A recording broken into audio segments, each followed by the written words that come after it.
Regarding this presidential campaign, I just got to thinking, America, we need to wake up here and really smell the ticker tape. Of the remaining candidates, there's Santorum, there's Paul, there's Gingrich, Perry, and Romney.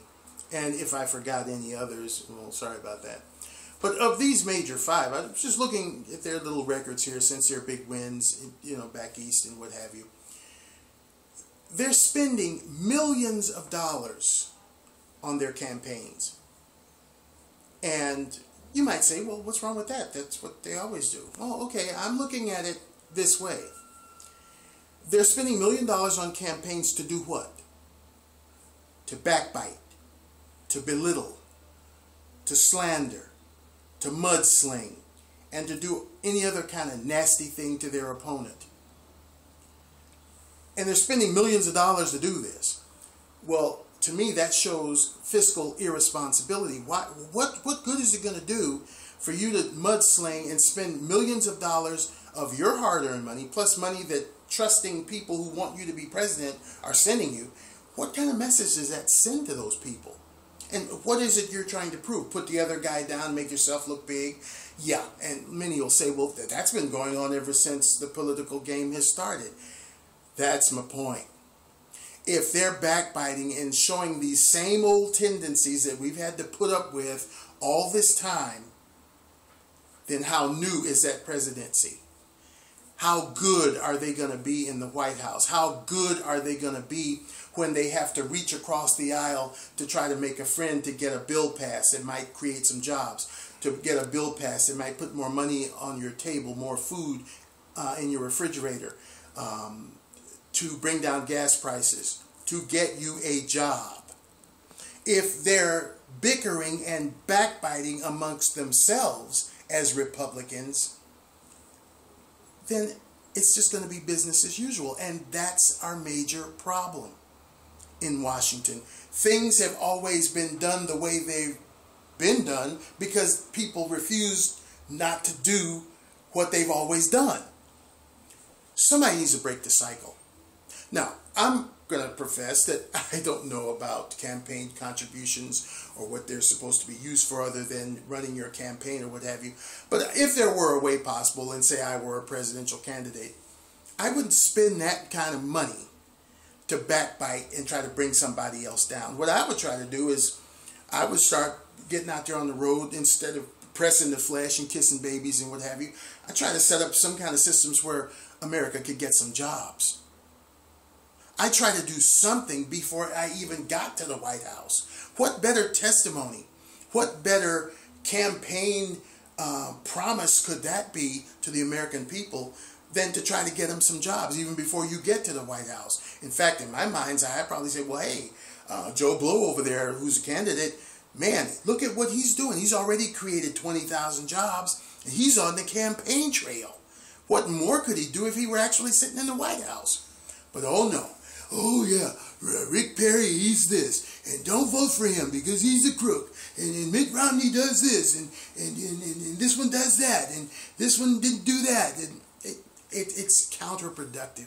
So we, excuse me, we as American citizens need to take the blinders off and scrutinize each one of these characters for what and who they really are.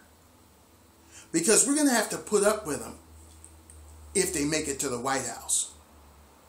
And if they're already showing you that they're a bunch of dirtbags, that they can't do anything, they can't agree on anything, they can't fiscally be responsible, they're going to spend up all that money to put up negative ads about the other fella. Is that who you really want for president? Isn't that what we already got? Isn't that what we've already had? We're supposed to be looking ahead to something new. This is 2012. Happy New Year, by the way. We're supposed to be looking for something new, something that's going to hopefully put us on the right track, something that will lead us to something that's a little better. Because, folks, the house is on fire. There's no longer smoke. Flames are shooting out of the top of it. we as a country are in deep, deep trouble. And now we have a chance to put somebody in the White House that's better than what we got, maybe. I don't know that that's going to happen, because look at what you got. We don't have anything to pick from. That's how this fellow Obama got in there in the first place, because we didn't have anything to choose from when we chose him. Look at what we had. We had McCain. Okay, McCain may have been okay, but he shot himself in the foot when he picked Palin as a running mate. God forbid. And so they chose Obama because he espoused all of this change. And yes, we can. And we're going to do this. And we're going to do that. We haven't done anything. Think about that. Think of the disappointment that you felt just months after that guy was inaugurated. You have a chance to do it again. Scrutinize.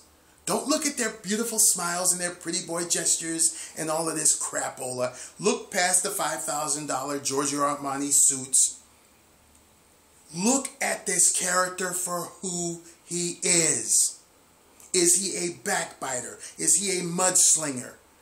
Is he showing fiscal responsibility even at this stage of the presidential proceedings?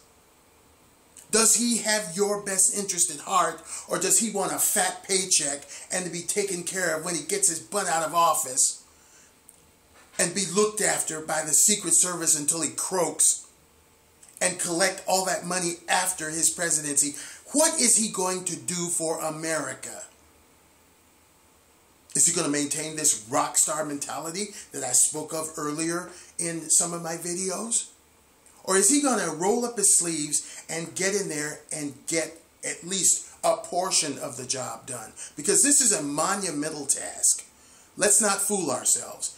You know, just because even if we are fortunate enough to maybe elect a new president and not have the same character back in there that we have now, it's still not going to be just, you know, daisies and posies and milk and honey and gold-lined streets. This is going to be a monumental task that may not ever be solved totally. But for God's sake, we don't want it to get any worse than it is. $15 trillion deficit. The unemployment rate going up and down like an elevator. First it's double digits, then it's single digits. It's probably going to jump back up to double digits because it's after the holidays now. As we all know, the reason it went down is because seasonal jobs open up. And after Christmas and New Year's, they say goodbye. Think about this. When you went to fill up your tank the other day, how much more lightened was your wallet? When you went to the grocery store, did you come home with as many bags as you used to? Did you have a job when you went to the grocery store? Or were you spending your unemployment check? Think about these things when you look at these 5 people or more that are running for president. And even with the one that's in there with his little speeches and his rhetoric, look at this guy. Don't think about what he's telling you he's going to do for the next 4. Look at what he's already done this 4. And determine whether you want 4 more years of that. American politics needs a stiff kick in the butt to get it in gear. If it can even get in gear. We're in trouble, people. And you're going to listen to these clowns spin their stories and spin their little fantasies about what they see for America, when all in the backlots of their mind, what they see is a fat checkbook and a fat bank account for themselves. Think about what they're saying. Politicians will say any damn thing they have to say to get your vote. And then after they get into whichever office it is they're aspiring to, ha sucker, you put me in there, now suffer. Think about that. Whatever election it is, whether it's government, state, or local, think about what these people are doing. Think about the games they might be playing. Some of them can play better games than PlayStation ever dared to come up with. Think about that, because it's affecting us. It's affecting us big time. Best better believe I'm going to be thinking about that. I don't care about their smile. or how they wear their hair, or the clothes that they wear. I don't care about that. I care about them getting into 1600 Pennsylvania Avenue and doing the job. And another thing while we're on the subject, yes, we're about to elect a new president. If you think about all the garbage that's gone on in the past 4 years, the president against the Congress, the president against the House against the president, I think it would be a good idea. I don't know how many will agree with me, but I think it would be a good idea to get rid of the whole damn bunch of them every 4 years. Get some new blood in there. Somebody that perchance can get the job done. You're putting a new president in there with all the deadheads that have been there for 50,000 years, looking like Tyrannosaurus Rex's grandfather, or grandmother for that matter. Get new people in there. Get new ideas. Get some people in there that believe in the word cohesion, that believe in the words cooperation, that believe in the words get something done. Any two fools can stand up in the street and argue and get nothing done, but draw a big crowd. But it's the intelligent ones that can stand there and work together and get something done, especially when the country's on its ass.